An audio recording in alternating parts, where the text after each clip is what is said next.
विजय वाला के परिवार में एक बार फिर से आपका स्वागत है। जैसा कि आपके अथक प्रयास से विजय वाला का परिवार 700 के पार जा चुका है। आप इसी तरह से हमारे चैनल को प्यार देते रहिए और बढ़ाते रहिए। चलिए अब फाइव सीरीज के 2 चर वाले रैखिक समीकरण के नेक्स्ट लेक्चर की ओर हम बढ़ते हैं। तो चलिए देखते हैं। 2 चर वाले रैखिक समीकरण में हमने 15 तक प्रश्न देख लिया था। आज 16 से लेकर और जितने भी प्रश्न आज आएंगे, आज पूरे को हम जो है ना खत्म करके ही जाएंगे। तो चलिए आप भी अपना कमर कस लीजिए और चलिए हमारे साथ बने रहिए। चलिए देखिए क्वेश्चन नंबर 16। क्वेश्चन 16 कहता है कि यदि रैखिक समीकरण का युग्म असंगत है। फिर से असंगत की बात है मेरे प्यारे बच्चों। असंगत कौन होता है? जो समांतर होता है। और समांतर का दूसरा नाम क्या है? समांतर का दूसरा नाम है असंगत। समांतर का दूसरा नाम क्या है बच्चों? असंगत। समांतर का दूसरा नाम है असंगत, या इसी को बोलते हैं हम सब कोई हल नहीं। क्या बोलते हैं? कोई हल नहीं। ठीक है, तो चलिए आपको बोला जा रहा है कि असंगत बस देखते ही उड़ा दीजिए।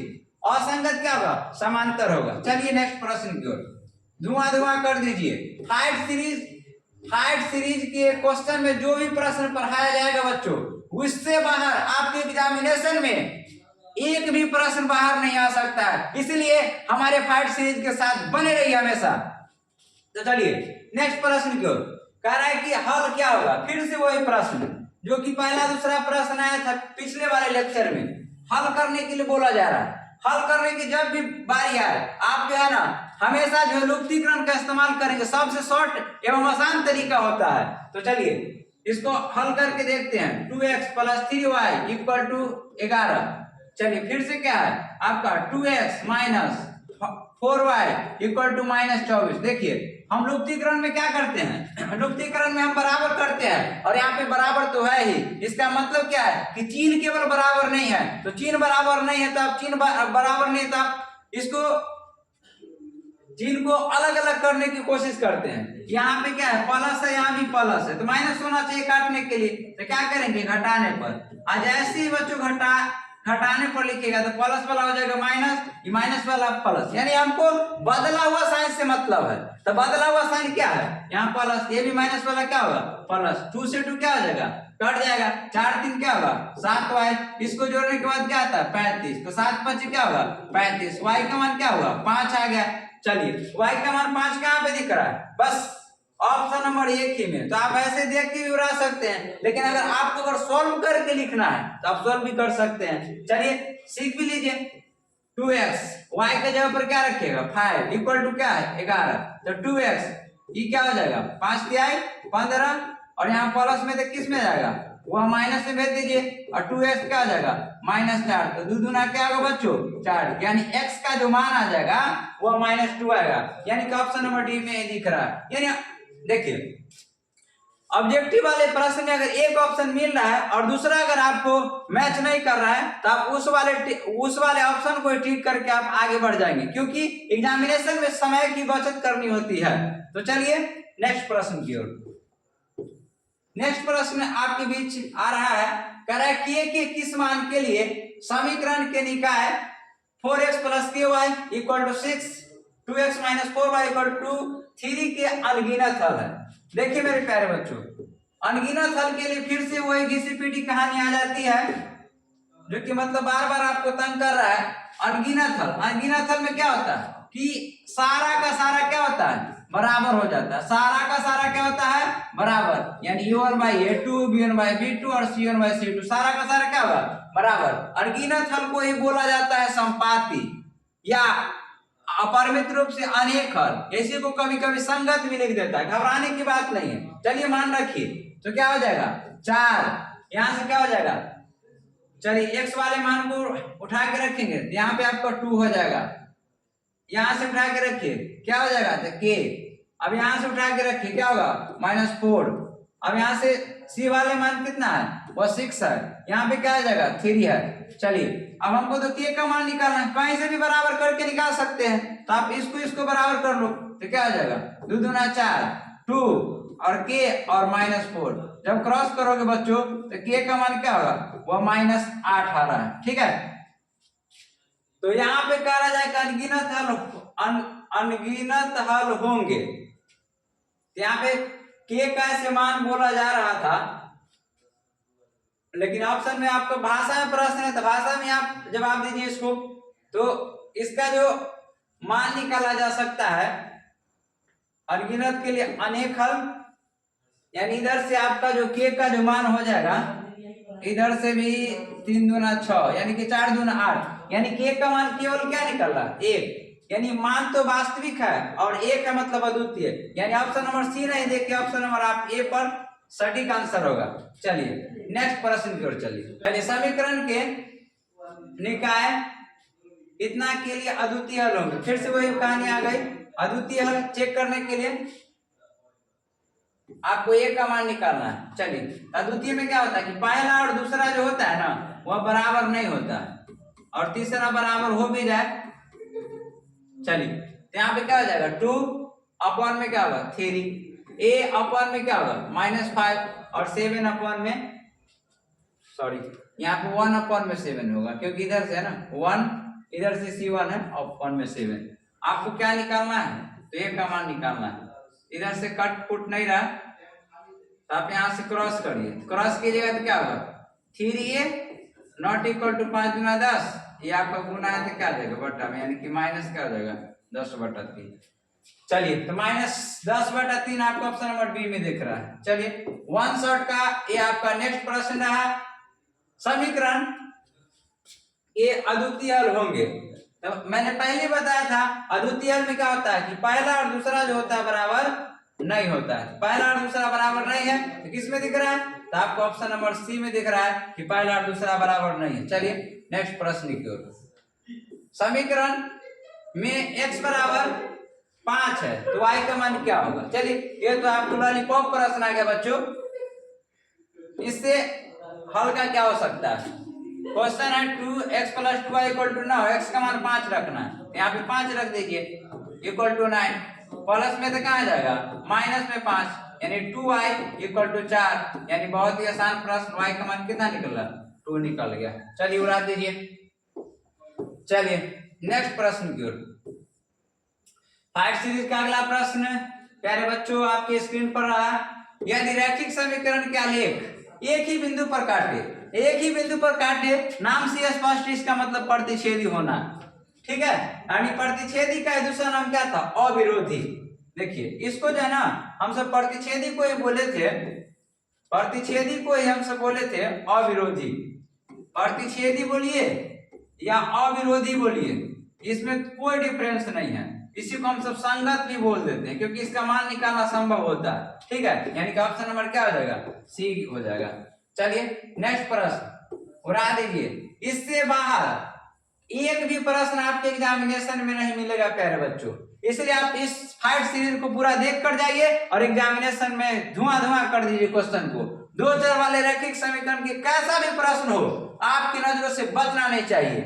तो चलिए जब 2 चर वाले रैखिक समीकरण का आलेख संपाती होता है तो संपाती के लिए जो होता है ना हल होता है मेरे प्यारे बच्चों, मैंने पहले बताया था कि अगर संपाती की चर्चा करेगा इसका मतलब क्या है अनेक हल। संपाती का दूसरा नाम क्या था अनेक हल। तो ऑप्शन में देखिए कि अनेक हल कहाँ लिखा हुआ है, तो अनेक हल आपको, अनेक हल तो नहीं लिखा हुआ है लेकिन अनगिनत जरूर लिखा हुआ है। अनगिनत को ही हम सब अनेक हल बोलते हैं, यानी कि ऑप्शन नंबर डी में। चलिए उड़ा दीजिए। चलिए अविरोधी समीकरण के, अविरोधी समीकरण के युग कितने होते हैं। देखिए अविरोधी, अविरोधी का मतलब क्या है, वो मान निकालने के लिए विरोध नहीं करता है। ठीक है, अविरोधी का मतलब होता है प्रतिच्छेदी, और प्रतिच्छेदी का हल सिर्फ और सिर्फ क्या होता है एक होता है, यानी कि ऑप्शन नंबर क्या हो जाएगा ए। चलिए नेक्स्ट प्रश्न की ओर बढ़िए। कह रहा है कि एक रैखिक समीकरण का योग जिसका कोई हल नहीं है, जिसका कोई हल नहीं है, तो क्या कह रहा है, तो क्या कहलाता है, तो कोई हल नहीं वाला क्या कहलाता है विरोधी।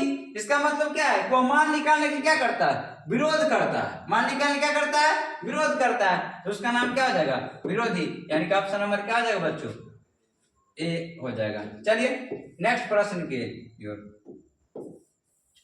नेक्स्ट 5 सीरीज का यह आपका 27वां प्रश्न रहा।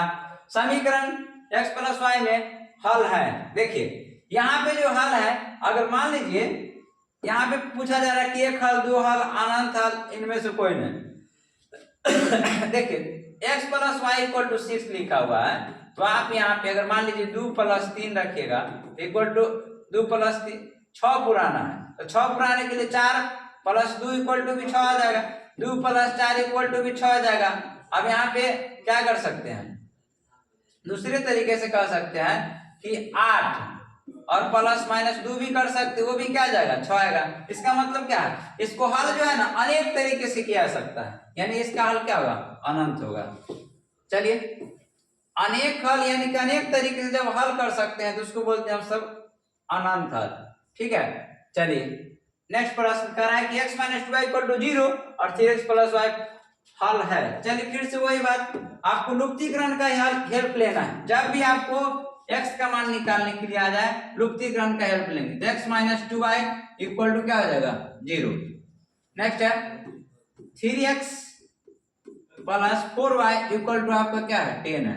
बराबर करने के लिए क्या करोगे प्यारे बच्चों, यहाँ पे जो आप 3 देख रहे हो ना, 3 उल्टा गुना करो इसको, नीचे से ऊपर ऊपर से नीचे, तो इसका 3 और इसका कुछ नहीं, इसका गुणा इसका मतलब क्या है 1 है। तो 3x और माइनस 2 6, यहाँ से 0, 1 से गुना करें कोई फर्क नहीं पड़ेगा, 4y और यहाँ पे 10।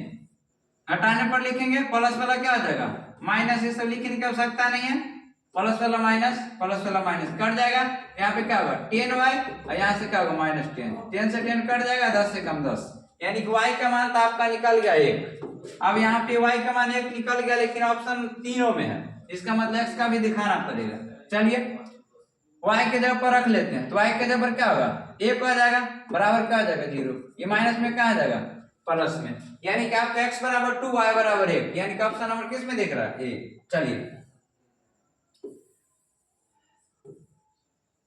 चलिए नेक्स्ट प्रश्न आपका 29 नंबर प्रश्न कह रहा है कि 2k, देखिए बच्चों यहाँ पे दिया जा रहा है कि आपके सामने 2k माइनस 1 और कमा की, इसका मतलब क्या है, ये जो है ना x का मान है, ये जो आपका है दिख रहा है y का मान है, और ये एक समीकरण दे रखा है 10x minus 9y equal to आपका क्या है, यहाँ से 0 है, तो 10x माइनस 9 इक्वल टू आपका 12 है, सॉरी माफ कीजिएगा यहाँ पे 12 लिख रहा है, यहाँ पे x का मान कितना रखा है, तो यहाँ पे 2k और माइनस 1 और यहाँ पे y का मान कितना रखा है, तो y का मान रखा है वो आपका k। अब k का मान निकालना है, तो चलिए देखते हैं सोल्व करके। यहाँ क्या होगा 10 दूना 20k और माइनस 10 और माइनस 9k इक्वल टू आपका हो जाएगा 12। ठीक है, चलिए यहाँ पे इसको माइनस किया जाए तो आपका आ जाएगा 11। ठीक है, और यहाँ पे माइनस वाला कहाँ जाएगा प्लस में, तो आपका 11k इक्वल टू 22, इसका मतलब क्या होगा बच्चों 11 दूना 22 है, k बराबर क्या होगा 2 हो जाएगा। चलिए आपका ऑप्शन नंबर किस में मिल जाएगा बी में। चलिए 5 सीरीज का यह मेरे प्यारे बच्चों आपका लास्ट प्रश्न रहा। देखिए इस प्रकार के प्रश्न जो है ऑब्जेक्टिव में नहीं पूछे जाते हैं, लेकिन कभी कभी जो है बिहार बोर्ड पूछ दिया करता है। तो चलिए इस प्रकार प्रश्न कैसे बनाएंगे, देखिए बहुत ही आसान होता है इस प्रकार के प्रश्न को बनाना। तो देखिए आज आपको एक बहुत ही शानदार तरीका बताएंगे, जब भी आपको भारी गुना वाला प्रश्न पूछा जाए आपके सामने, तो ऐसे प्रश्न को एक बार जोड़ दीजिएगा और एक बार क्या कर दीजिएगा घटा दीजिएगा। जैसे गौर से देखिएगा, इसमें आपको नजर आ रहा होगा कि क्रॉस यहाँ पे मिल रहा है, ऐसे करके देखिए गौर से, यहाँ देखिए क्रॉस है, यहाँ भी क्या है क्रॉस है। इसका मतलब देखिए आप इतना अगर गुना करने जाइएगा तो आप फंस जाइएगा, गुना भी नहीं कर पाइएगा। तो यहाँ पे क्या करेंगे, इसको ना एक बार बनाने के लिए पहले तरीका भी बता देते हैं, उसके बाद आपको ऑब्जेक्टिव में सॉल्व कैसे करना भी बताएंगे। देखिए एक बार इसको जोड़ दीजिए, तो जोड़ने के बाद क्या आता है, जोड़ने के बाद आपका 7 3 10 हासिल 1 9 7 16 और एक आपका क्या होगा 17 और आपका 2 है क्या होगा 3, जितना ये होगा उतना ये होगा, तो 370y इधर से जोड़ दीजिए तो आपका ये 0 हो जाएगा और ये आपका हो जाएगा 7 और ये आपका 3, यानी यहाँ से 370 कॉमन ले सकते हैं। x प्लस क्या होगा y हो जाएगा और यहाँ पे 370 कट जाएगा, x plus Y equal to 1। यहाँ पे समीकरण इसको 3 कर देंगे।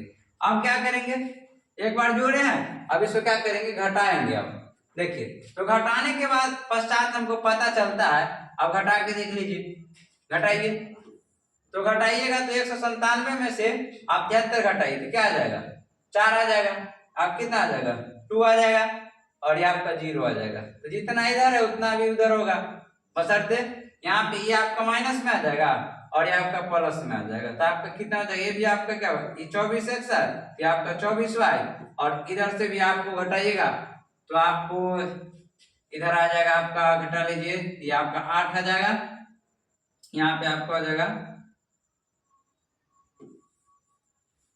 यहाँ पे 2 आ जाएगा और यहाँ पे आपका क्या हो जाएगा, सॉरी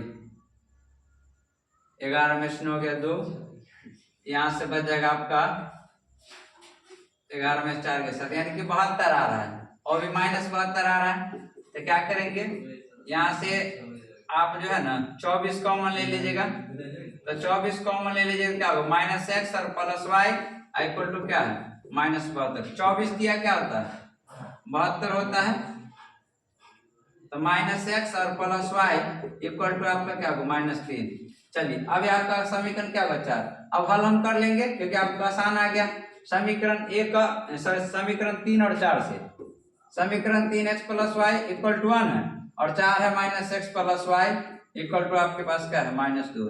चलिए आपका x कट गया तो 2y इक्वल टू आपका -2, तो y से कट जाएगा तो y का मान क्या आ जाएगा -1, y का मान -1 और y का मान -1। ऑप्शन नंबर केवल डी में दिख रहा है, तो आप ऐसे भी इसको ऑप्शन टिक करके निकाल सकते हैं, लेकिन अगर बनाना तो बना सकते हैं इसको। तो x प्लस वाई यानी x y के जगह पर क्या रखिएगा माइनस, इधर से आपका क्या होगा 1, प्लस माइनस माइनस माइनस में तो कहाँ जाएगा प्लस में, यानी कि x का मान कितना निकला 2 और y का मान कितना निकला -2। x बराबर 2 और y बराबर -1।